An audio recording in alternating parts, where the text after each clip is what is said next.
Tai sveiki visi, toliau tęsiam neredaguotą pokalbius. Kaip matot, vasaros pradžioj žadėjome epizodą su vienu garbingu asmeniu ir garbingas asmo pas mūsų studijoje. Tai pristatau, kas dar nežino, bet matyt tokių yra labai mažai. Tai yra Šaulių sąjungos vadas, pulkininkas leitenantas Linas Idzelis. Sveiki, Linai. Sveiki, gyvi. Nu ir nepaslaptis, kad Linas grįžo iš Ukrainos visai neseniai, pilnas įspūdžių, kupinas toliau, žodžiu, vykdyti reformas. Tai, žodžiu, nuo paskutinio karto mes, kurį turėjom online'inį pokalbį, galvoju, kada iš čia buvo kažkur tai balandžio arba gegužės mėnesį ir buvo tematika, kas gins Lietuvą. Tai va, tai aišku svarbu ne tik kas gins, bet ir visas tas karkasas, žodžiu, kaip jie gint Lietuvoje. Nu tai papasakokit, kaip vyksta reformos. Ar kažkas tokio jūsų nuomonė šitam medžiotojų būrelį, aš dabar traukiu jums per dantį, pajudėjo? Čia turite apie mūsų firmą. Taip, čia apie mūsų tą bendrą uabą. Apie tą bendrą uabą. Jeigu taip atvirai šnekant, tai pakankamai neblogai. Aišku, yra tam tikros vietos, kur šiek tiek stagnuojame. Tai remontai, pirkimai, šita tema tokia truputėlį prašiau. Norėjom galbūt truputį geriau, bet manau, kad pasitemsime. Vis tiek yra tam tikros taisyklės, turi visų taisyklių vadovautis, todėl tie tempai nėra tokie, kokie norėtųsi. Man atrodo, kad su koviniu rengimu pakankamai neblogai tvarkomės. Ir jau skiriaus vado kursą su savanorių pagalba turim pakankamai neblogą. Būrio vado kursą paleidome eksperimentinį, gavom gal pozityvų grįžtamą į ryšį, dabar antrą pakūrinėjame. Kitais metais planuojam kopos vado kursą, štabo darbo kursą, įvairių specialistų kursų atsiranda. Truputėlį etatų, pabiškai plečiamės, o kai gauni kažkokiu tai etatų, ko tau reikia, tada stalo reikia, tada reikia kompiuterio. Na, taip, kur duri po to visą tai keurą ir užauginti organizaciją. Bet aš prisimenu, mes pradėję kalbėjom, jūs sakėt, kad etatų trūksta, žodžiu, ir ateis finansavimas, bus galima, tai ar dar trūksta tų vadybinių etatų? Va čia tos paprastas klausimas, dar prie to pačio. Taip, trūksta. Mes numatę esam dabar, kad būtų kiekvienais metais vis po 15. Tai šiais metais jau esam gavę, dabar praktiškai beveik užsipildėme. Nes norime taip, kad būtų bent jau kiekvienoje rinktinėje, kad būtų personalo specialistas, būtų logistas.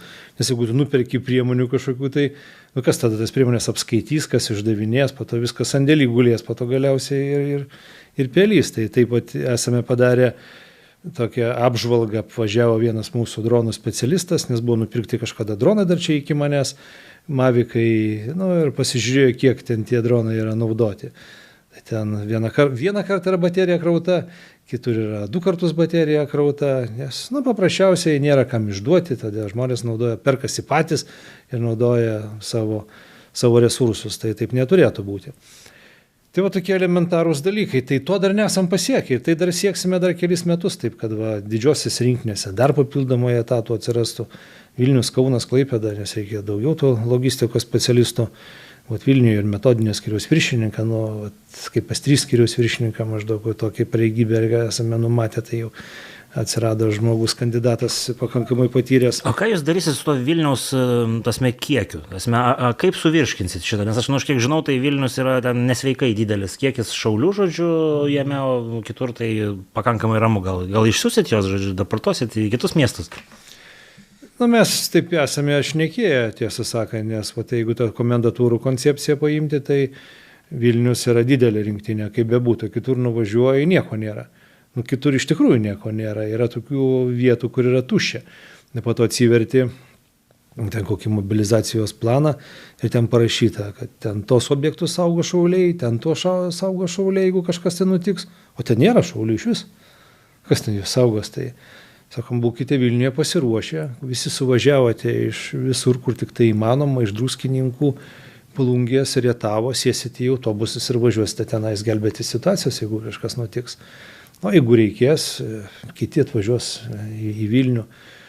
Taip, kad nereikia prisirišti prie kažkokios tai vietovės ir vis atgalvoti, kad ginsi būtent šitą stulpą, ar ten saugosi tą stulpą. Gal ten pastatysim kamerą, arba ten kažkokį tai daviklį, kuris parodys, kad ten kažkas tai eina. Nes žmonių mažėja. Ir daug kas ten dabar kreipiasi. planus įvairiausius daro, sako, čia reikėtų 700, ten reikėtų 600. Sakom, žiūrėk, to nepagalvojate, kad čia galbūt reikėtų 5 kamerų, čia kažkokių tai daviklių pastatyti, nes, pavyzdžiui, priešas tai taip dabar daro. Nėra taip, kad kažkur tai visur už kampų stovėtų, visur yra davikliai ir po to dar kažkokios melagingos pozicijos, kur ten tave įvilioja ir vienos vaidžių ugnį įsikvečia. Tai reikia, galva yra skirta ne tik tai valgymui, bet ir galvojimui, tai reikia po truputį eiti ir į technologijas. Nu, čia dar negaliu nepaklausti, visą laiką būna daugiau, kurie sako, įstoji į Šaulius ir viską turi pats pirkti, nes daugumai tai teikia malonumo, su kuriais pabendrauji, susipirktą visą gerą, žodžiu, bet kita vertus, ne visi yra ten pajamas tokias turintis, kad galėtų ten 15-20 tūkstančių ant savęs susidėti iš karto. Kaip pat yra reikalai su ekipuotė? Ką va dabar žmogus, tarkim, nežinau, Rietavę Pakruojį įstojęs į Šaulius, ką jisai gautų? Tai vieni nieko negautų, kiti gautų. Tai yra koviniam šauliam yra numatytas aprūpinimas ir komendantinė, visiems kitiems dėja, bet reikia turėti piniginę kaip lagaminą. Todėl būna dažniausiai 3 klausimai, jeigu ateini į Šaulių sąjungą, tai esi irgi patriotas, jeigu ne patriotas, tai labai gaila, kad išeini duris ten, nes nereikalingas tu mums esi. Antras klausimas yra, tai ar tu turi laiko? Sako, aš medžioju šeštadienį sekmadienį, tu turėsi eiti užsiėmimus šeštadienį sekmadienį, taip negali praleidinėti užsiėmimų, nes jeigu tu neįgausi įgūdžių, tai kas tu būsi tokiu atveju. Ir trečias klausimas, ar tu turi resursų išlaikyti save. Tai kaip anksčiau buvo bajorų kariuomenė, tai čia irgi buvo ir tarpukarį, tai yra Lietuvos bajorų kariuomenė. Tai čia gal taip šaržuoju, bet tame tiesos yra, kad dalį vis tiek turėsi nusipirkti. Tai mūsų toks yra dabar sumanimas, kad tu gautum uniformą, batus, jeigu jau komendantinis, kovinis šaulys, ginklas, šalmas, ekipuotė, neperšaunama liemenė arba ekipuotė ir plus plokštės, kad tu galėtum įsidėti, nes vis tiek turi apsisaugoti. Jeigu visą tai nepatinka, nusipirk savo, ką nori. Nusipirk geresnį šalmą, nusipirk geresnį ginklą, užsidėk geresnį kolimatorių, nori užsidėk magnifierį, nori optiką, susikomplektuok viską pagal save. Nes tie standartiniai dalykai kitų netenkina. Iš tikrųjų, tu gali norėti lazeriuko, dar visų naktinio matymo šiluminių prietaisų, tai visiems visko neužteks. Nes ir kariuomeniai visur visko nėra taip, kad kiekvienas viską turėtų, nes čia tokiu atveju turi būti biudžetas, kaip buvo tarpukario Lietuvoje, ten kokie 25%. Tai yra nerealu, realiai, kad jeigu tu nori visus aprūpinti nuo A iki Z ir dar turėti sandėlius, kad pilnus prigrūstus, tai tada turi turėti požeminį miestą kažkokį, tai išsikasęs ir ten viską susisandėliavęs, susidėjęs, bet ar tai yra įmanoma, tai greičiausiai, kad ne. Visą pradėsim su tuo, ką turim, o po to ten, kaip sako, reikia svarbiausiai įsisukti į mūšį, po to ten matysim. Tai gerai, tai šitie apie komendantinius prasiplėskim. Tai čia ir komendantūros atsirado, žodžiu, ir jūs čia turit komendantinius šaulius. Kaip dabar ta komendantūra atrodo, kas ten joje yra, žodžiu, ir kokia ta sąveika yra šaulių su tais, kurie užsirašo į tas komendantūras eiliniai žmonės, kurie nori tiesiog. Kurių ten žinom, kad jau apie 5000 prisirašė. Tai kol kas niekas dar nėra vykę. Kol kas tik tai yra jų tų žmonių registracija. Spalį ten kažkada pradėsit, ar gal tenais lapkritį? Negaliu atsakyti, ten kariuomenė visą tai planuoja, tai kaip mums nuleis kažkokį tai grafiką pratybų, bet mes turime savo aišku pratybas pasitrenavę, prieš tas pratybas savo kažkokias mini pratybas komendantinės darysime, šiais metais esame Kaišiadoryse suplanavę, Juodasis Vanagas mūsų pratybos būna kasmetinės, tai visi komendantiniai suvažiuosi Kaišiadoryse iš visos Lietuvos, koviniai vaidins priešą. Ir įvairios bus situacijos pražaidžiamas, kad po to jau dalyvauti komendatūros pratybose, kad jau būtumėm susidirbę, ateitumėm kaip kolektyvai, būriai, kuopos, skyriai, pagal tai kaip regioniškai yra visi išsidėstę. Tai jau tie žmonės irgi turėtų būti kažkaip tai integruoti. Įsivaizduoju irgi paskirti vadai turbūt kažką vienokie ar kitokie, kažkoks parengimas tų vadų. Kažkokios sutartys turbūt bus, kažkokie įsipareigojimai, nes jeigu jie bus turbūt aprūpinti kažkuo, tai čia tik mano spėliojimai, aš tik tai taip galvoju, kažkokia sąlyga turės būti. Vadas komendantūros yra kiekvienos, žodžiu, aktyvus kariškis, o pavaduotojas ten kažkaip tai yra... Karys savanoris. Ja, kažkas tokio. Taip, tai nieks nepasikeitė, taip ir yra. Profesinės tarnybos karys yra karo komendantas, o jo pavaduotojas yra karys savanoris. Nu tai gerai, o tai šauliai tada šitoj komendantūrų struktūrai kokie bus tie visų mažesnių vienetų galvos ar kaip tą struktūrą užpildys? Kas dar niekas neįvykę, tai čia tik tai yra tokiam teoriniam lygmenį, nes yra parengtas rezervas, iš kurių turbūt būtų sukomplektuota ten viena kuopa, kita galbūt iš šaulių kuopa, trečia kuopa iš tų civilių žmonių, pagal tai kiek struktūrai reikia. Bet va čia minėjot, kad yra vietų, kur yra tuščia. Tai ten irgi yra komendantūros pagal tą visą žemėlapį. Taip. Tai kaip bus tose liūdnesnėse vietose? Ten poleikas mūsų nebus. Tai mes tas vietas tokias juodas esame numatę, nes ten nieko nėra. Tai važiuojam, šnekame su merais, siūlome pačiam merui eiti, tapti... Ar galite išduoti bent kelias vietas, kur yra taip juodosios skylės Lietuvoje? Pavyzdžiui, Rokiškis. Kur savanoriai pakankamai ten stiprus yra, šaulių tenais nėra, galbūt koks tai jaunųjų šaulių būrelis. Nes matot vis tiek, čia taip istoriškai susiklostė, kad čia turėjo būti viena organizacija. Šiuo metu yra dvi organizacijos. Vis tiek natūraliai žmonės yra tie patys. Žmonių tenais regione neatsiras daugiau, ten užverbuoti žmogų, kur jau ten praktiškai nieko nebelikę, arba jau jie visi dirba kažkur tai statutinėse organizacijose, kur galbūt negali imti, nes jis turės vykdyti savo užduotis, kiti prasigėrė, kiti išvažiavę. Tai ta imtis, iš ko dar gali paimti, tai yra praktiškai 0,005. Ir iš to reikia kažką tai įspausti. Tai kai kur nebus. Kai kur savanoriai padengs, kai kur gal žmonės padengs, kai kur galbūt medžiotojai padengs. Prie ko aš lenkiu, o kaip mes visai mėgstam patraukti per dantį Žemaitiją. Kaip Žemaitijai situacija? Žemaitijai yra. Plungė, matau, Rietavas, Telšiai, Mažeikiai pakankamai neblogai. O tos probleminės vietos palei Kaliningrado sritį, kaip ten situacija visos tos Tauragės, Šilutės? Yra, ja? Yra. Vienur mažiau, kitur daugiau. Šilutė galbūt tai ten šiek tiek galbūt silpniau, bet, sakykime, Jurbarkas, Tauragė, tai visai neblogai. Ten tokie žmonės patriotiški, iš tikrųjų jau tie, kurie atėjo, tai tikrai ten gali ranką žmonėms spausti, ten pasižiūri iš akių. Tai... Supranti, kad viskas bus gerai. Ja, ten taip jau žvilgčioje taip viena pusė. Jeigu ką nori jiems ten ką nors padaryti, negero.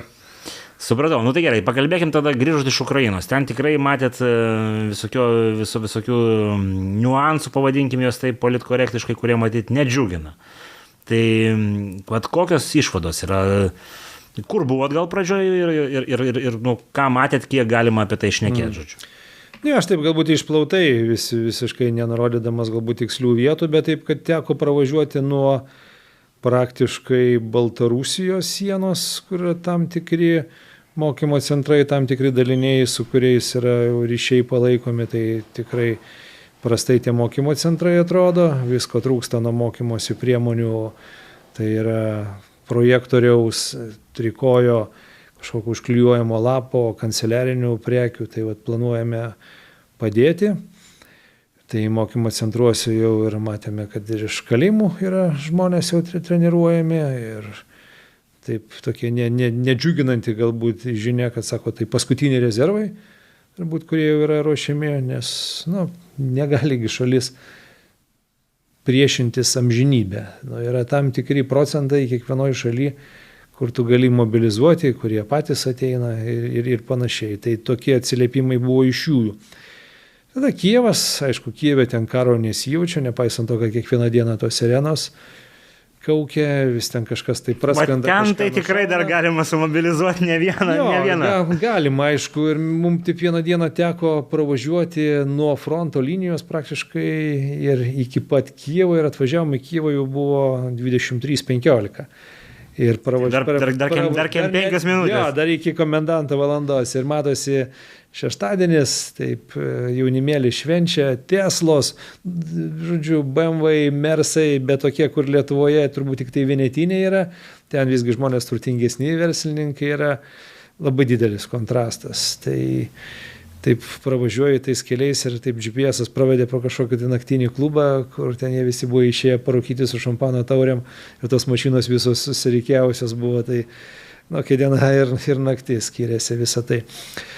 Tai Kijeve su vienais, su kitais pasišnekam ir kurie daro operacijas ir Rusijos teritorijoje, ir leidžia įvairiausius dalykus į Rusijos teritoriją, su dronų pajėgom, su žvalgyba, su kuriais daugybę metų dirbame, nes nuo 14 metų, aš tai prie temos nuo 14 metų, nes tekia tikrai daugam padėti, patarinėti, čia šeimas evakuoti ir visą kitą daryti.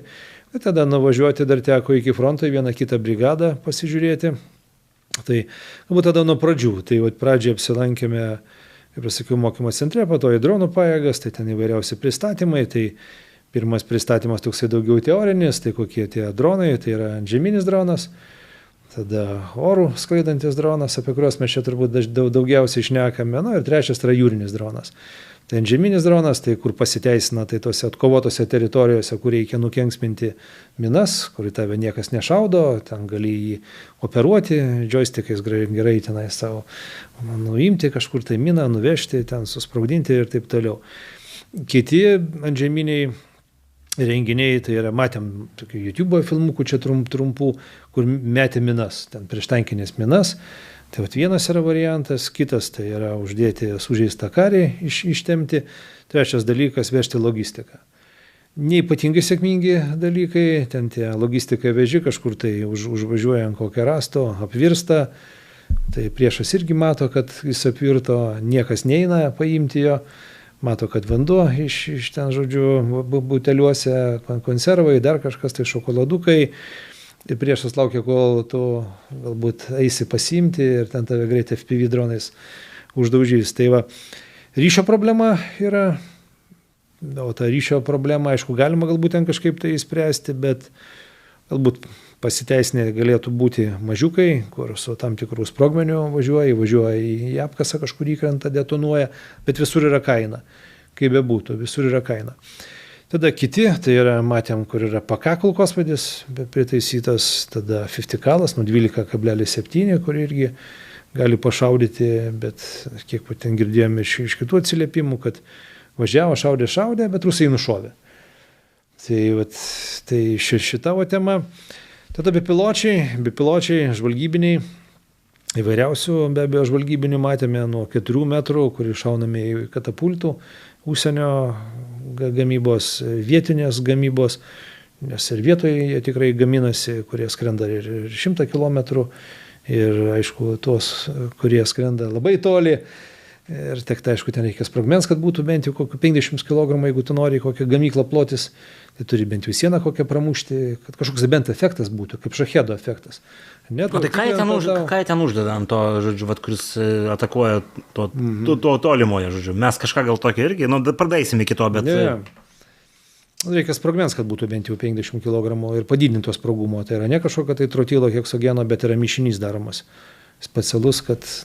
Tai jie gamina vietoje šitos dalykus. Taip, visą tai gaminama vietoje, maišoma. Viskas yra, kas dabar daroma Ukrainoje, tai yra pasidaryk pats metodų.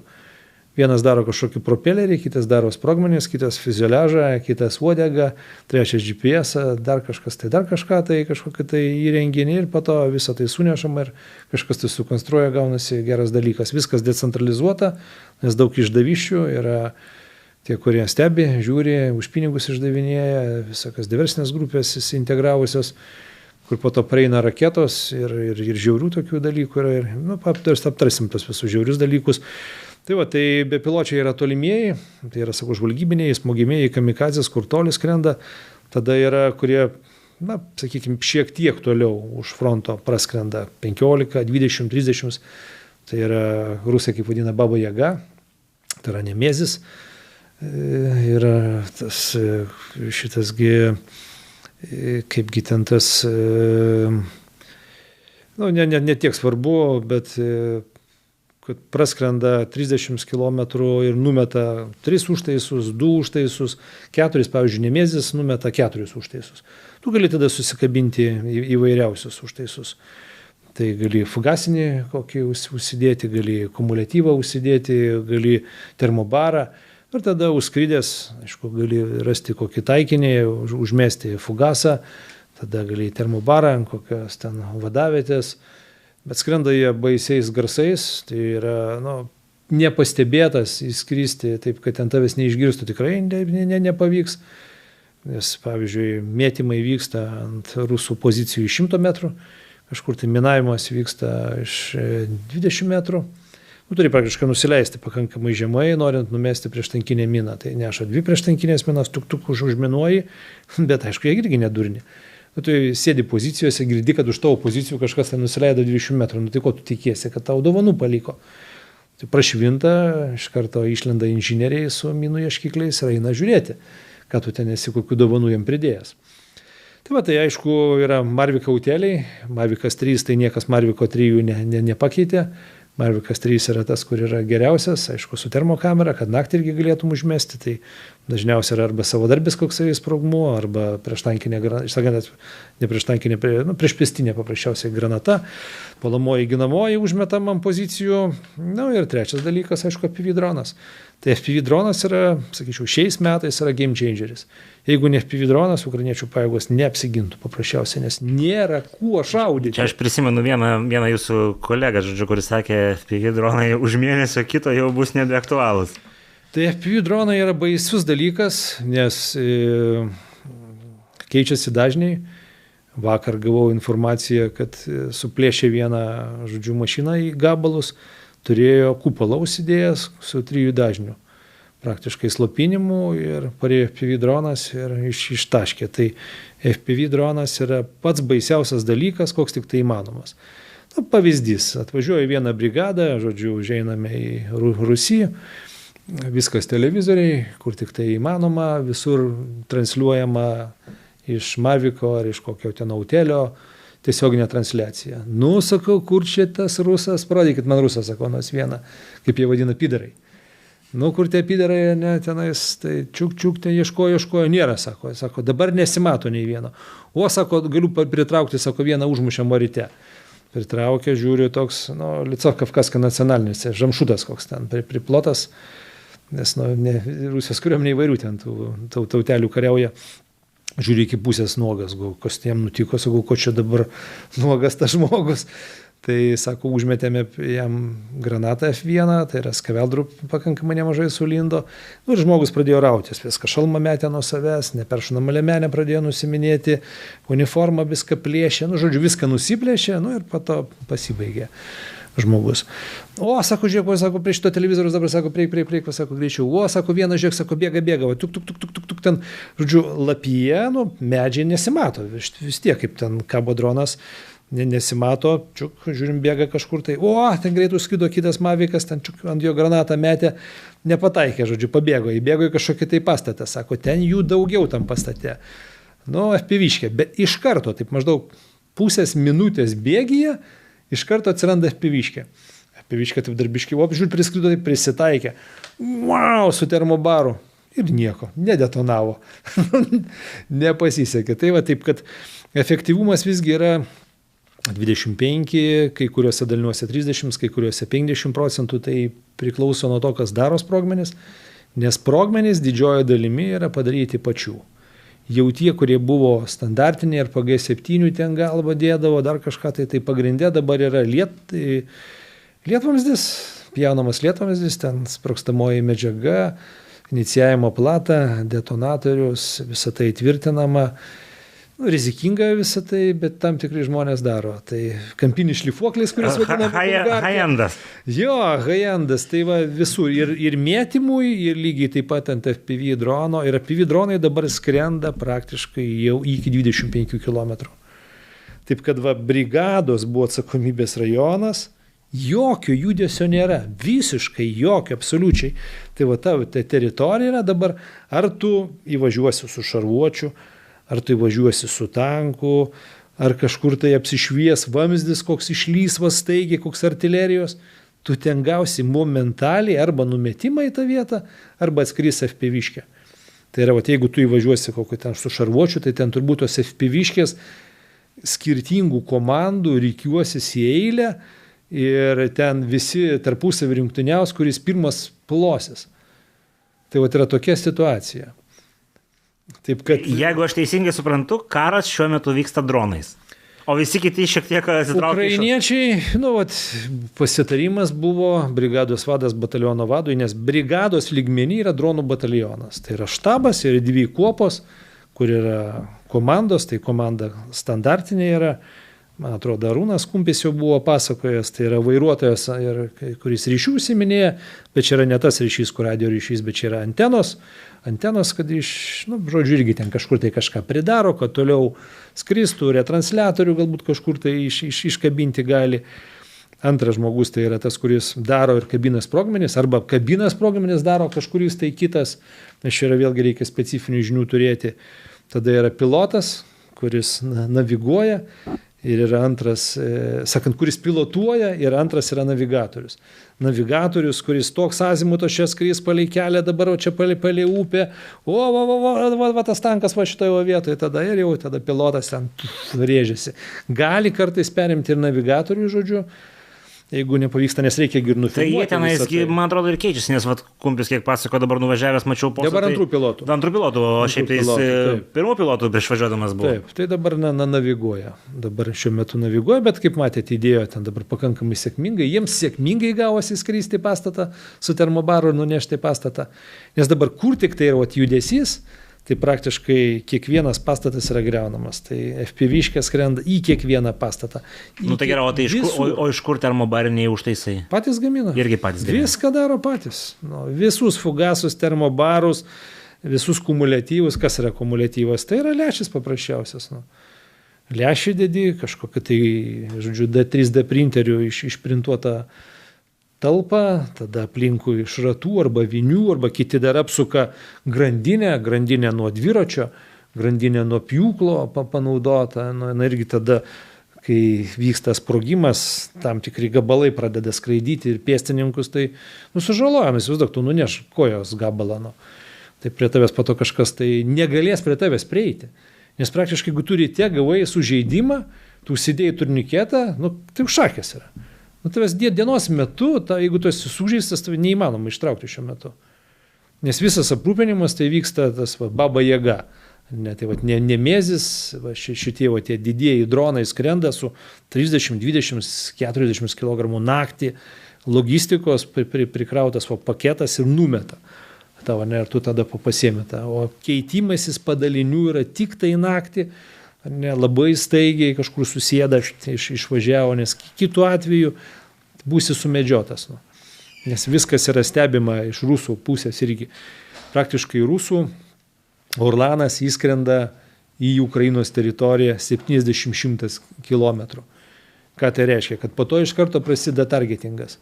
Targetingas tai yra iki 20 minučių tave kažkas tai parlieks. Jeigu tave užfiksavo, tai tada parlieks, žiūrint kokio stambumo taikinys. Jeigu užfiksavo, pavyzdžiui, kai buvo užfiksuotas dabar čia neseniai prieš kokį 10 dienų 155 mm sandėlys. Sąjungininkai, perdavė, nes logistika visa decentralizuota yra, kažkur tai ar vietinis įskundė, bet taip gavosi, kad dėjo Iskanderas, sulankstė pastatą, tas pastatas griuvo, sandėlys detonavo, įskraidė viskas kilometrų spindulių ir dar viskas užgriuvo. Dabar ten dirba išminavimo komandos, ten išiminėja viską ir taip toliau. Tada gali tave paskristi kas? S-300. Gali tave praskristi Lancetas. Net yra dronas kamikadzė. Gali paprasta FPV-škė. Gali tave iškviesti uraganą. Gali kitą salvinę artileriją. Gali paprastą artileriją. 152. Tokio dydžio sandėliai, jokios oro gynybos jiem jau nebelikė yra, vienai sukoncentruota. Tai iš kur tu oro gynybą visur užsidengsi? Neįmanoma. Oro gynyba, kaip kad uždengti tokią kaip Ukrainos teritoriją be šansų. Sovietiniais laikais, o pas mūsų, pavyzdžiui, Lietuvoje čia važiuoja, čia daug oro gynybos padalinių buvo, nes čia buvo strateginė vieta. Prie Baltijskį vojenai okrug, tai yra Pabaltijo karinė apygarda. Kitur taip nebuvo. Nes, pavyzdžiui, pagal NATO visą teoriją tai yra dalis naikintuvų ir oro gynybos naikintuvai. Tas raketas skrendančias numuša lygiai taip pat. Nes tu visur negali visos teritorijos susidengti taip, kad burbulai uždengtų visą teritoriją. Tai yra tam tikri miestai, kuriuos gali užsidengti. Jo, tai kas Kijevas uždengtas tikrai pilnai, o kitur aš negirdėjau, kad būtų pilnai uždengta. Visur, į visus miestus praktiškai yra ten toks apsas, rodo, kada ten skrenda, maždaug kokia ten raketa skrenda, oro pavojus paskelbiamas. Ir kiek kur buvome Dnipro, buvome Zaporižiai, arba naktį, arba dieną vis kažkas tai kažkur tai sprogo. Toks sprogimas, kad sudreba, tai S-300 ar Iskanderas, kažkas tokio rimtesnio, jis skrisdavo kažkokia tai raketa. Tai taip reikia suprast, kad jau tos vadavietės, kurios nori būti itin saugios, tai jos tik sostiniai gali jaustis saugios. Visur kitur jos yra potencialus taikinys. Praktiškai, jeigu tave aptiks, tai tu turi būti, vis tiek visos vadavietės yra kažkur Rūsiuose. Rūsiuose viršų yra pastatas, yra tikimybė, kad jeigu pataikys, galbūt nepramuš. Turi turėti vis tiek kažkokį tai atskirą praėjimą įsikasęs. Bet ar tu turi laiko, kai tu užimi pozicijas staigiai kažkur tai įsikasti? Panašu, kad reikia kasti visgi, nes, gali užgriūt. Bet jeigu jau lups į tave Iskanderas, ką žinai, ar ten tau padės. Praktiškai S-300 arba Iskanderas, 5 aukštis viena laiptinė griūna. Iki pat apačios. Bet dar o jeigu kabai atskrenda? Tai kabas dabar yra labai taiklus. Kabo praktiškai pradėjo leisti 60-80 km iki fronto linijos.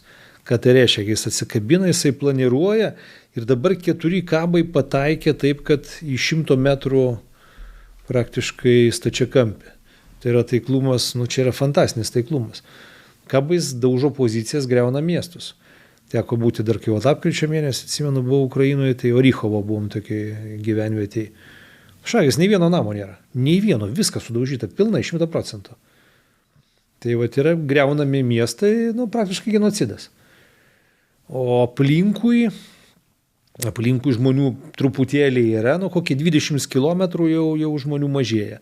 20-30 km ir jau tose vietose reikia važiuoti 100 su viršum km per valandą greičiu, nes gali kažkas tai tave praskristi, jeigu tu ten per daug stoviniuosi ir ypatingai dar su karinė mašina, jeigu būsi. Nes dabar kažkur ten kokios taip kas trečios mašinos tai pafrontėje važiuoja jau su rebu. Turi kažkokį kupolą užsidėję, vienokį ar kitokį kupolą, koks jis ten veiksmingas, neveiksmingas, bet čia laiko klausimas, kada tas kupolas vis tiek tau neveiks. Nes pareis tau dronas su haupingu, tas kupolas tau ten vieną dažnį ims, pato kažkokio dažnio nepaims ir paprasčiausiai kals. Kaip vakar sakau, gavau informaciją, tai kad nesuveikė visgi kupolas. Tai dar šiek tiek apie dronus, kadangi kalbėjot, čia mus pasiekė žinia, kad lietuviai, 5 įmonės praėjo, bandymus, Ukrainoje tie bandymai buvo, taip? Taip, aš buvau tose bandymuose. Tai čia taip išeina, kad mes jau turim 5 skirtingas kompanijos, kurios geba gaminti, pakankamai kokybišką produkciją. Taip, tai ten buvo testuojami tik išskirtinai FPV dronai. Tai buvo mūsų tos įmonės. Nes kaip mes darėme, kai buvo dronų pajėgos atvažiavę pas mus, čia prieš kokį mėnesiuką, tai mes visas įmonės buvome pakvietę, jie paskraidė, jie susirašė visas tas įmonės, mes taip specialiai padarėme, kad jie pamatytų čia pas mus. Tada visos įmonės buvo kartu su gynybos resursų agentūros žmonėmis pakviesti į Ukrainą, ten buvo skirtas poligonas, buvo atvarytas rebas. Tai elektroninės kovos priemonė, gaminama Ukrainoje, vieną mačiau, kita buvo amerikietiška, buvo pajungta arba nepajungta, nes jeigu ten tau pajungia tokia labai rimta priemonė, kur tau nustato iš karto dažnį, kuriuo tu skrendi, ir tau iš karto įjungia slapintuvą, tai aišku, kad tu nukrisi. Tai ten praktiškai 95%, jeigu ten jau rimta, nes čia mes nešnekam apie tokį, kur ten mažiukas, tai ten apie rimtus slapinimo. Kur netelpa į konteinerį. Ja, tai yra mašinos su didelėm antenom, kur yra ir spektro analizatorius, yra ir jau džameris, tai kur jau slapina, nes kiekvienas skrendantis daiktas, pavyzdžiui, dabar mes turėtumėm čia prieš į save televizorių, kur būtų megahercai ir gigahercai. Ir tada čia turėtumėm kažkur tai kampė FPV droną, mes jį įjungtumėm. Nepaisant to, kad jis bus su haupingu, tai yra su šokinėjančiu dažniu, ten per 2-3 kažkokius dažnius, tada jisai pakiltų orą, pradėtų skristi ir ten iš karto pamatytumėm, kad jisai čia šitoj zonoje skrenda. Net tada pradėtumėm jį slopinti, tai iš čia kažkur tai kitur persimeta, dar stipriau pradėm slopinti tada, ne? Tada jisai kažkur čia į trečią vietą, tada tik pilnu pajėgumu pakšt viskas guli. Tai jeigu tu turi rimtas priemonės, prie tavęs gali nepraskristi. Bet tokių priemonių pačio pafrontėje? Tokių priemonių pafrontėje yra.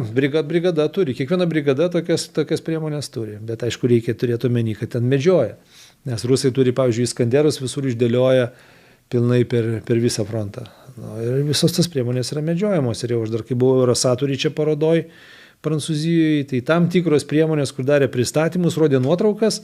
Sakau, Ukraina čia buvome ten patiekę, po to rodau nuotrauką, gabalai ištaškyti ten, iš sunkvežimio. Čia antena, ten ratas, ten dar kažkas, tai kažkokios detalės. Tai jeigu tu nekeisi vietos, ar vadavičių vietos, dar kažkur, tai tau laiko klausimas, kada į tai praskris kažkas. Tai čia yra 100%. Tai būsi labai negyvas. Bet ką tu ten darai? Mes irgi atvažiavome, žodžiu, aplankyti čia vieno karo mediko, ten sėdė ant suoliuko rūko, kitas greitai privažiuoja, sako, ten jau mūsų prieš tai buvusi pozicija, sako, su SBU, su saugumu, sako, šnekėjome, vietiniai mūsų vietą išdavė. Tai vietiniai už pinigus... Tai apie tos vietinius, čia tie žmonės, kurie yra likę, neiškeldinti, neišsikėlę, jie dabar tokią naują pragyvenimo būdą susirado? Ar čia apie kokį čia tipažą kalbam žmonių? Čia seni, jauni, ar čia nėra jokių tasme? Nemanau, kad yra amžiaus, jos vadina ždunai. Tai yra laukia, kol ateis juos išvaduos iš nepriklausomybės Putinas. Tai yra galbūt tam tikri regionai, kad karas vyksta kokiam regione šiuo metu. Taigi ne vakarų Ukrainoje vyksta. Tai yra vyksta ten, kur yra tikrai daug prorusiškų. Zaporižės srityje, Luganske, Donetske, ar ne Chersono srityje, tai ar ten visi labai yra ukrainiečiai. Ten yra tikrai daug žmonių, kurie yra nusinuodiję, yra vatnikai ir laukia ir žodžiu, tą informaciją parduoda, arba netgi būna informacija, praeina Telegrame, tik tokia, kad už tokią ir tokią informaciją mokam tiek ir tiek. Kiti atvirų kanalų netgi skambina, kad matom priešai save kažkur tai ukrainiečių, ten keli pikapai dabar sustoja prie kebabų kiosko valgo. Ir paskrenda į tą vietą. Pavyzdžiui, kokio Chersono srity, tai ten viskas yra prašaudama pilnumoje. Tai yra upė ir kitoj pusėje upės, ten yra po tiltų pozicijos, kitur po pozicijos, bet kada gali kažkas tai praskristi. Ir ten šaudo, ten kažkur nukrito, ten šovė iš tanko. Tankas greitai išvažiavo, atšaudė greitai. Žodžiu, tada 152 pradeda šaudyti, tada kažkokie tai dronai, po to kažkoks tai dar parskrenda, tai yra ten kabas parskrenda. Tai yra pas rusus yra tas arsenalas, kur ten tave gali daužyti, kuo tik tai nori, o atsakyti turi labai minimaliai. Jeigu, pavyzdžiui, ten buvo praeitą savaitę, jeigu tokia situacija buvo, Dien VDV, desantininkų diena. Tai aišku, ką jie daro desantininkų dienų, aišku, reikia susirinkti kažkur tai išgerti. Ten kažkaip jie gavo ten informaciją, kad ten rusai susirinkė kažkokioj tai vietoj. Ten nuskrido, ten dronas pasižiūrėjo, iš tikrųjų yra, viskas tvarkoj. Reikia šauti, nėra iš ko. Nes kai Marsas išvažiavęs kažkur į kitą vietą, iš ko tu ten nušausi. Taip, kad čia nėra taip paprastai. Pas rusus yra, kaip bebūtų, vis tiek daugiau įvairiausių priemonių. Tai mes čia jau girdėjom, pastaruosius kelias metus, kad jau tuoj jos baigsis pas juos, bet kaip suprantu, iš jūsų įspūdžių nepanašu, kad ten... Nepanašu, tai mes tokius čia buvom darę skaičiavimus, kad kažkur tai rusai apie 3,5 tūkstančio gali šachedų pasigaminti per metus. Per metus patys? Per metus, patys kaip patys. Ar čia Iranas gamina? Tai yra... Rusijos surinkimo cechai yra, bet Il-76 skraido kiekvieną dieną ir veža detalės. Komplektuoja. Nes kaip atrodo ta šachedų paleidimo mašina, tai yra fūra, grinai ta fūra šiek tiek pasikelia, tada 5 šachedai. Ir taip jie metodiškai visi išvažiuoja. Tai čia yra ateitis. Ateitis tokių kamikazių didelių, kur atrodo tai liktai kažkur tai veži galbūt smėlį, ar veži kažkokius maisto produktus, bet iš tikrųjų ten yra raketos ar kažkas tai tokio, bet tu ištirpsti tam bendram fone, taip paleidi. Tada rusai gali pasigaminti įvairiausių raketų, kur nuo sovietinių laikų pradėta gaminti ir dabar, kur yra dar vakarų labai nemažai detalių, irgi apie kažkur 3000. Tai yra pradedant S-300 ir baigiant ten, kur modernizuoja ten ten kažkokią... Čia per metus. Vienas. Kažkur tai taip. Nu, bet tai ciklonai, uranai ten įvairiausi. Bet tai jie iššaudo kiek per mėnesį?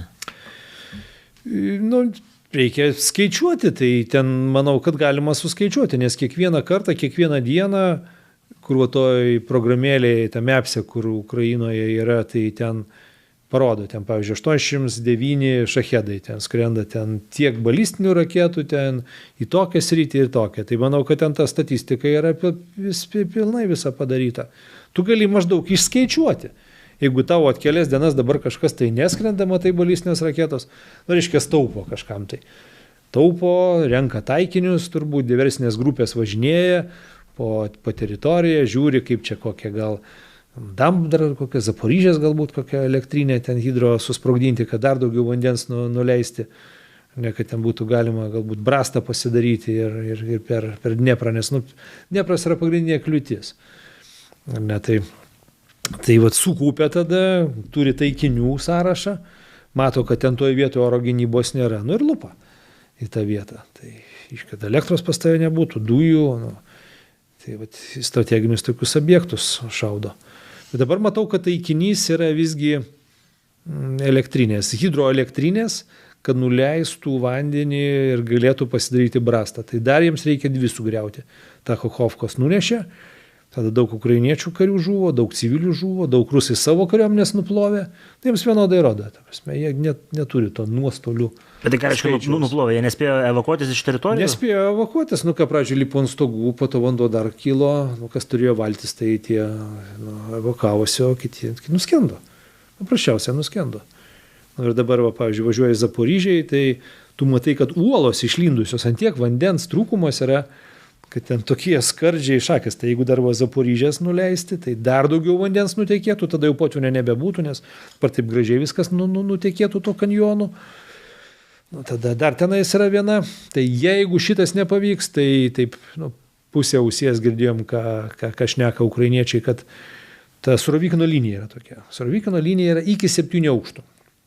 Nes kol ukrainiečiai nebuvo gavę 22-23 metais ginkluotės iš vakarų, buvo truputėlį toks laikotarpis, kada atvažiavo iš Sankt Peterburgo, Maskvos, iš galbūt kitų vietų metro statybininkai. Su specialia įranga iškasė požemius įvairiausius. Ten, kur ginklinės poilsio kambariai, žodžiu, ir ten kai kuriuose vietose yra iki 7 aukštų. Kur yra kareivinės. Tas čia Rusijos pusėje ir Ukrainos pusėje? Okupuotose teritorijose. Ten yra viskas betonuota, paruošta. Tai yra civilinės kompanijos atvažiavo padėti kariuomeniai. Už pinigus kontraktavo, nežinau, kaip visą tai padarė. Tai kažkurioje tai vietoje, čia buvo dabar toks etapas, kad pasikasė, rusai, jau yra ne vienas toks epizodas, kad rusai pasikasė ir išlindo už ukrainiečių pozicijų. Kaip pirmam pasauliniam kare, arba matėmės ten, kaip pilis ima. Kasasi ten, žodžiu, deda ten vis kažkokią dėžutę iš rastų, kad ten tave neužgrūtų ten smėlis. Tai su specialia įranga tu gali gerą pasikasimą padaryti. Tai kažkur tai eina gandai Ukrainoje, kad šiuo metu vyksta pasikasimas po Dniepru. Tai yra su profesionalia įranga, vyksta pasikasimas vienoje kitoje vietoje ir gali būti, kad išlys kažkurioje tai vietoje. O tai klausimas paprastas, ar tokius pasikasimus yra technika, kuri mato, kad kasasi? Iš palidovo ar iš kažko tai? Dievažis ar su leidaru galima matyti tai po vandeniu, jeigu tai darai ir labai giliai po žemę, kiek leidaras ima. Neturiu aš tokių duomenų. Kad palidovose stovi leidaro sistema, tai tikrai, o kiek tai gali pamatyti, kad ten 1-2 metrų tikrai gali, bet čia mes šnekam apie ne 1-2 metrų. Taip. Čia šnekam apie 50 galbūt metrų gylyje tokiam rause, ar ten dar didesniam gylyje rause.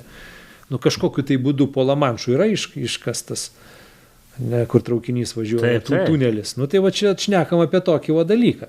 Kad toks dalykas, jeigu tokį dalyką išraustų ir Nes šiuo metu tai yra pagrindinė kliūtis, jiems yra grinai Dniepro upė. Nu, bet ar vienas toks išraustas pakeistų situaciją? Taigi, nu, kai tu išlysi į paviršių, tas tave sutvarkys. Sutvarkys arba nesutvarkys, tai žiūrint, kokį tu ten to pajėgumo ir kas ten bus toje vietoje. Gali ten pakankamai nemažai per kokią naktį ten technikos privaryti. Jeigu ten galės ir techniką. Jeigu nepastebės ir nebus kam tavęs apšaudyti. Nu taip, tugi viso ruožo, taigi nedengi. Kad ten visur, va taip nėra, kad būtų visur kariuomenė. Ta užnugarį išlys, kažkokią tai padaliniai turės ten nusimti nuo ruožo, kažkokie rezerviniai padaliniai. Tai va tokių kiaulyšių gali pridaryti. Nu tai sakėt, apie baisius dalykus dar papasakosit, ką matėt. Tai jau dabar papasakokit. Tai tokie baisus dalykai, tas, kad yra, sakau, daug išdavyšių, yra baisus nuostoliai. Yra iš tikrųjų baisus nuostoliai, tai išnekame ten apie, taip kad atvažiuoja brigada, išsidėsto ir ten prasideda stabilizacinį punktą, veža taip, kad nebespėja. Ir po kelių mėnesių iš brigados praktiškai nieko nelieka. Tai slavai, aišku, ne visi slavai, bet čia šiuo atveju rusai, ukrainiečiai panašiais metodais galbūt kariauja. Tai yra žmonių turi didelius nuostolius, mums tai vakarų pasaulyje yra sunkiai suvokiama. Tai kaip mums pasiruošti tokiems nuostoliams, kaip pavyzdžiui, išvažiuoja brigada į frontą, 8000 brigada, pas juos pakankamai nemažos tos brigados, ten tankai, artilerija ir taip toliau. Po 3 mėnesių iš tavo 25 turėtų tankų lieka 6, neturi šaudmenų, artilerija tavo išdaužo, tada gauni šaudmenų vienam vamzdžiui 4 vienetus dienai, ir žmonių pas tave lieka iš 8000 2000. Ir va kiekvieną dieną nuostoliai ir tu žinai, kad kas ten tave pakeis. Ar dar beliks, kas ten tave pakeis. Taip kad nuotaikos tikrai nėra džiuginančios. Nemačiau, kad ten per daug kas šypsotųsi. Ir praktiškai, sakau, atsimušinėja grinai dronais. Tai yra numetimai, FPV-škės, numetimai truputėlį toliau, kamikadzė kažkur tai toliau paskrenda. Tai šitie dalykai yra dabar game changeris. Reikia kiek įmanoma ir tos įmonės, kurios praėjo tos visus bandymus, tai aš lenkiu galvą prieš krašto apsaugos ministrą ir kad sugalvota yra, kad dabar tų FPV dronų pripirkti iš mūsų gamintojų, kurie ne iš vieno, iš kelių gamintojų, kad staigiai prigamintų, vežti tik tai, aš galvoju, kad būtų racionaliausia visgi sudaryti sutartį su kokiu Blue Yellow, su kokiu Jonu, kuris turi ten pramynęs tuos visus kanalus. Čia iš karto paklausiu, Linai, nes Jonas, kai kurie visuomenės sluoksniai labai skeptiškai žiūri. Jums matyti yra tekę bendrauti ir matyti, tai papasakokit šiek tiek, nes vis tiek esate autoritetas, nes, kaip sakau, yra žmonės, kurie turi kvailų ten iš kažkokių idėjų prisigaudę, žodžiu, kad čia, neva pamatė ten Blue Yellow kažkokius bendradarbius Kijeve, ten subrangę mašiną važinėjančius su lipduku, tai supras, kad ne ten eina pinigai ir panašios nesąmonės. Apie Joną matyt kažką galite pasakyti. Nežinau, šitų dalykų, visokių niuansų, aš tik tai mačiau, aš vis tiek mačiau, kaip jis dirbo nuo 2014 metų, tai daug išgelbėjo situacijų, skaitant ir Donecko oro uoste, kai buvo nuvežti termovizoriai būtent tiem, kurie reikėjo. Nes jeigu būtum nuvežęs į Kijevę atidavęs kažkam, tai kuris važinėja su kokiu prabangiu automobiliu arba į kažkokį tai kariuomenės sandėlį, tai greičiausiai, kai tie daiktai būtų nepasiekę iš vis. Tai greitai ir efektyviai. Tai pas yra ryšių tinklas toksai Ukrainoje, kur niekas tokio neturi. Nei vienas. Aš tokio neturiu ir nežinau, kas Lietuvoje. Tokį tinklą, kokį jisai ir pažįstamų ratą, tų brigadų vadų, batalionų vadų, kurie šiuo metu stovi Pakrovske, Krematorske, Chersone ir kitose ruožuose ir pasako, kad reikia tokio daikto, jam reikia tokio daikto, Matrisa 30T reikia, skubiai Marviko, ten 3 autelio, dar kažko tai reikia, mašinos reikia, maskuojančio tinklo reikia ir tai greitai, kelių dienų bėgiai arba dienos bėgiai, visą tai atsiranda, kažkoks ekipažas žmonių sėda, važiuoja ir ten greitai pristato. Mes irgi ten vežėme dabar, būdami Ukrainoje, sakom, turime truputėlį vietos mašinoje, tai galime nuvežti ten iki tam tikros brigados, iki tam tikro vieneto šį bei tą. Tai greitai buvo suformuotas krovinys ir tie žmonės, kur ten tą krovinį gavo, konkrečiai dronų gavo, tai ten akis buvo degė, nes sako, praradom šitą, nes nereikia galvoti, kad tu, tai jeigu turi tą droną, kokį ten Marviką, arba tą didelį Kažaną, kur buvau čia pamiršęs tą pavadinimą čia ilgais, tai yra, kurie visi Ukrainoje gaminami Nemėzi, kurie kainuoja irgi kokius 35 000, nes jie visi yra iš volontiorų pagrindė gauti, jie patys visi taiso, detalės volonterai duoda, tai prie ko lenkiu, kad reikia visko greitai, skubiai, detalių kažkokių, tai ir Jonas tas problemas sprendžia. Sprendžia greitai ir efektyviai. O visą kitą aš tai, ką matau, pavyzdžiui, į mane kreipėsi viena brigada. Žodžiu, skubiai reikėjo jiems važiuoti į frontą, neturi nei vieno drono. Be drono šiuo metu važiuoti, čia dar buvo aišku prieš kokius metus laiko gal. Vežiuoti be drono į fronto liniją, tai yra savižudybė praktiškai, tai nėra ką veikti. O jeigu tau neduoda to aprūpinimo, nėra paprasčiausiai iš ko tau duoti. Arba tau reikės tą daiktą dar antrą kartą nusipirkti, nes ten kažkur vakarietiška detalė arba kažkoks tai daiktas ten gulės sandėly, bet tau reikės jį kažkaip tai kažką mainais duoti, nes kitaip tu jo negausi. Yra sandėlys, kur ten Jono daiktai nupirkti, jau tam tikri guli, suvežti. Ten vaštaraščių žinau, kad išdavinėja. Tai va, kreipiasi brigados vadas. Ar gali suvairuoti matricą 30T? Kaina mažiau galbūt šiek tiek, nei 20 000 eurų. Čia yra brangus daiktas. Iš kur aš tau suvairuosiu, ką dabar iš piniginė atsidarysiu, arba rėksiu per Šaulių sąjungą, dabar hebra metamės greitai, čia reikia drono. Tai, parašiau Jonui, sakau, žiūrėk, yra tokia situacija, važiuoja čia, tokia brigada į frontą, reikia drono. Čiuk, atsiunčia už valandos man koordinatės, telefono numerį, kur reikia paskambinti ir nuvažiuoti pasimti tą droną. Numetu tas koordinatės, ten čiuk, gaunu nuotrauką už kelių valandų, nuvažiavo, pasiėmė brigada tą droną, reikia važiuoti į frontą, atsiunčia nuotrauką, sako, jūs nerealų žmonės, sako, kaip taip buvo galima Ukrainos teritorijoje suvairuoti matricą. Kur yra matrica, tai yra čia yra pats tinkamiausias dronas šiuo metu, kuris yra brigados lygmenyje, atlieka žvalgybą. Ir jeigu reikia, dar gali kažką tai užmesti ant priešo, kokią miną ten 82 mm ar panašiai. Tai aš pasakoju apie tai, kaip aš dirbau ir kokie buvo rezultatai. Kaip kiti ten kažką tai darė, aš nežinau. Aš tai tik tai mačiau visus tos pozityvius dalykus.